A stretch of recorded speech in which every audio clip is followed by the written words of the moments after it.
Hello and welcome to another exciting episode of the House Gist, your no filter podcast on all things domestic staff and home management. Today's episode is really necessary. It's going to be sharp and direct, like here, very direct. I'm going to be talking about drivers, specifically the things you need to look out for when you have a driver, especially the one who interacts with children regularly. Drivers, they do a lot for us, especially in this Lagos where there's so much traffic. If you have the means, you employ them, it eases a lot of stress from you. They do a lot for us, like school runs. They run minor errands for us, because you tell me you won't be leaving the office to pick up a package from GIG or one logistics company. You won't be going to queue for fuel. You know, you're in Lagos, there's always fuel scarcity every now and then. Your driver will be the one doing all those errands and things like that. So it's a role we shouldn't take lightly, because I know I have mentioned, I think in the very first episode, our drivers are like, I won't say they hold our lives in their hands, but they are ones we should always look out for and know how to keep ourselves around them. Let's be honest, in Lagos most especially, the average driver is seen to be someone who just sits behind the wheel and press the horn. But when a driver is transporting you daily and your children, they become your caretaker in motion, and that comes to a whole new set of responsibilities and risks. Your children alone with this person in a confined space, that means they overhear conversations, they observe your children's mood, their routine, and their vulnerabilities. And if they are the wrong kind of people or person, they can influence or harm your child physically, emotionally, or spiritually. So we need to be very careful with our driver. First of all, when recruiting the driver, please do your background check as much as you can. I know we can never do enough, but to the best of our abilities, let's do what we can to make sure we're bringing the right set of person to work with us. It is important to set rules. Okay, I think if you go to the Instagram page of the podcast, which is the House Gist, I had dropped I think 5 nuggets on what to look out for when recruiting a driver. Recruiting the right person just gives you peace, but tell me, if you go ahead to recruit the wrong person, I'm sorry, it's from one headache to another, one thing to another. Okay, I think these are some red flags you should look out for after recruiting and you have a driver working with you. One of the very first red flags we should be looking out for is over familiarity with the child. Why are you being over familiar? I just need you to take my child to school. I drive with my children every day to school. Yes, there shouldn't be excess play. My children can greet you, good morning, Mr. So. You greet them back, good morning, and you call them their names. Their names is very important. I think that was the very first rule I set with my kids and the driver, because I noticed, the very first day we went to pick my daughter from school, and my driver was like, welcome, princess. I'm like, no, she's not princess. Her name is this. And I also made my daughter know, this is your name. Nobody calls you princess or my sweetheart except mommy or dad and daddy. Anything outside mommy and daddy, you tell them, my name is Chika. My name is Nkechi. Call me that. Don't call. I don't like you calling you my dear or anything. So we need to set that very, very, very important rule. If your child is calling the driver uncle, you should even be calling your driver uncle. I encourage my children to call the house staff Miss Cynthia, Mr. Daniel, no Uncle Daniel or Auntie Cynthia. Nobody is your auntie, nobody is your uncle. They are here to work and work it is. So Miss, if you are Mrs. So, Mrs. Labaja, Mrs. Jegede, but no Auntie Jegede or Auntie Labaja or Uncle Labaja, Mr. Labaja. It ends there. Another red flag to look out for is driving recklessly. See, there was one time my driver tried to break traffic lights. I'm sure he was shocked at the way I screamed at him. He didn't see it coming, because why should you want to break the traffic lights? It was already orange changing to red. We were not even close to it when it was turning orange. We were about 45 seconds away when it was turning orange. There's no way we would have met it before turning red, and he was trying to zoom. I told him, no, you stop at the traffic light. We are not running anywhere. We are not rushing anywhere. It is better to be late than to be delayed. So those are things you should watch out for. Driving recklessly. I don't care how good he is in Lagos traffic. If he drives like he's in Fast and Furious, when I'm in the car, when the children are in the car, you have to watch it. You drive like you are driving a grandpa. I don't care. Using a phone? Hell no. You don't use your phone while you are driving.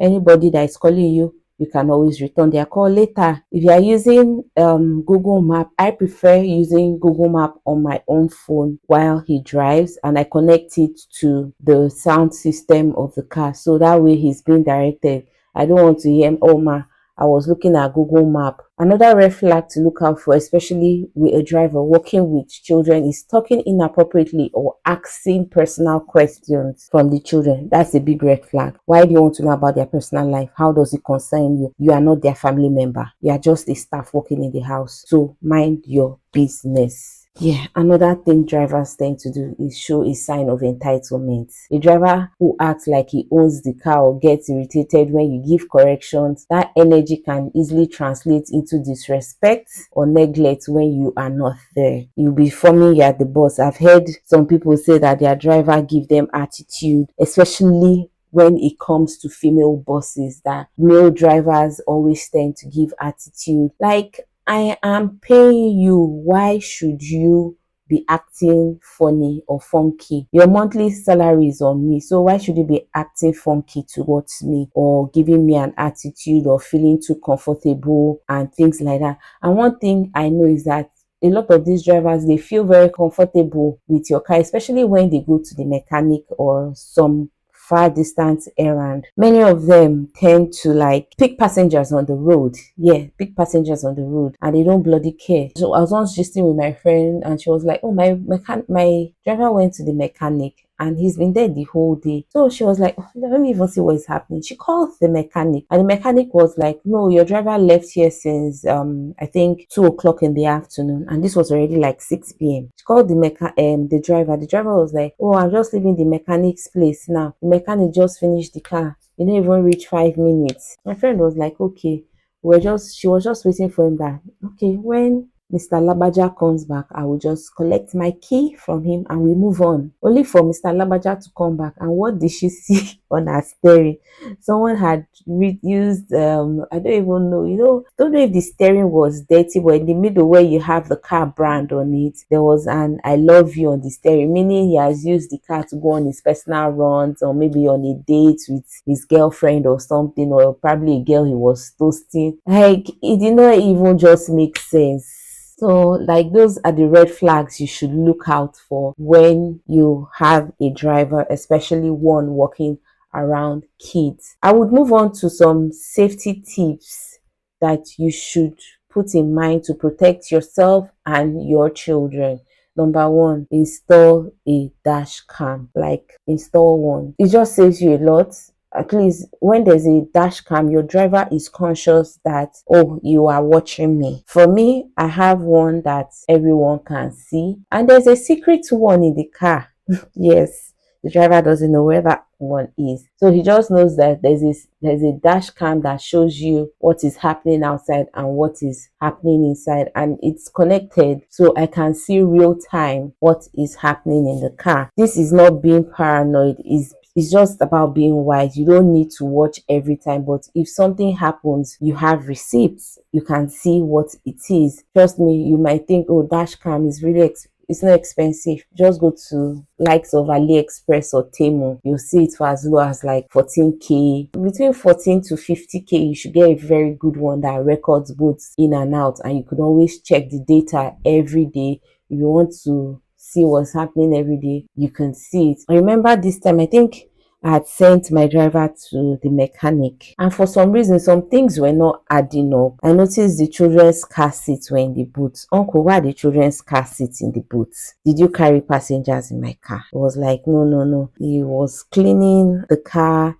That's why I put the car seat in the boot. I'm like, but we've not even finished picking these children from school. So why would you say you are cleaning the car and everything? And I went to the car. I noticed inside view of the camera was disconnected from the dash cam. That is when I just concluded, oh, this is it. This is what you actually did. But he kept on denying it. I didn't have full receipt on that, and that is what pushed me to install a second camera that he would not see where it is. Do your background checks, real ones. Speak to former employers, ask about their behavior, not just their driving skills. Like I said in my very first episode on this podcast, that if you can, go to the neighborhood where they say they live and ask about their character in that neighborhood. That would save you a lot of stress. If you can't go, you could send someone to do it for you. Another safety tip, train your children to speak up. Teach them what's not okay. Let them know they can always tell you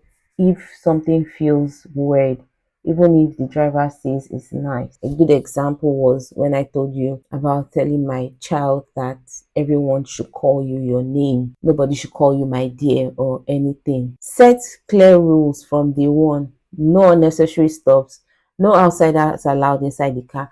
No inappropriate conversation with children. No driving without seat belts fastened. Yes, for us in Nigeria, we are very, very, very guilty of driving without seat belts, especially because, oh, we're in the back seat without appropriate child seats for the children too. We should also watch out for this. Please, we should always tell the driver, if the children are in the car, they should always put on their seatbelt, because nobody knows what is in front of us. Wearing your seatbelt can save you a lot of misfortune, so it's always good to put on the seatbelt. It's very important that all these rules are being put in writing. Verbal agreement enters one ear and comes out from the next ear, so put it in writing. Even if it's a one-page document, let you and your driver sign that this is the agreement you are sticking to. If anybody goes outside this agreement, it is sack. Pay attention if your child is acting very funny around your driver, especially when they say, oh, I don't want Mr. Labaja to drive me to school, or they are just acting funny, they don't want him to do all of that. Just monitor your child's moods. Use your instincts. I'm kind of moving away from driver children's talk to we, the employers and the drivers. We should actually state what we want from these drivers, their dress code, how we want them to dress. They should always smell good, and we should also look out for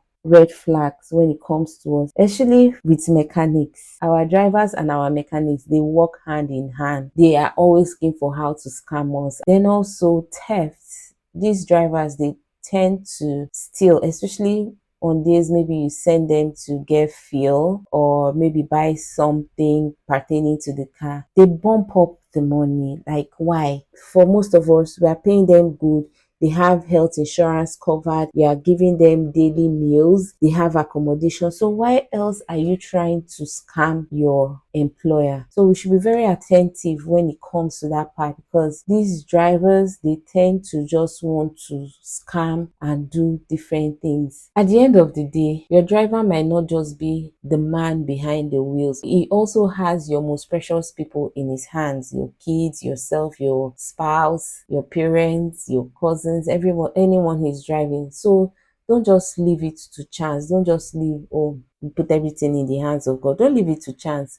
Be clear, be firm, be vigilant, because when it comes to your children's safety and your own safety, it's not overthinking. It is being responsible and taking charge and letting your driver know what you want and what you should not do. Don't drop your standards for anyone. Keep your standards high. Keep everyone on their toes. Let them know that they are replaceable at any time. They shouldn't feel comfortable. They shouldn't just be slacking. Let's be alert. Yeah. Thanks for tuning in to the house gist. Don't forget to subscribe and share this episode to someone who has a driver or is about to hire one. Yeah, until next time. Bye.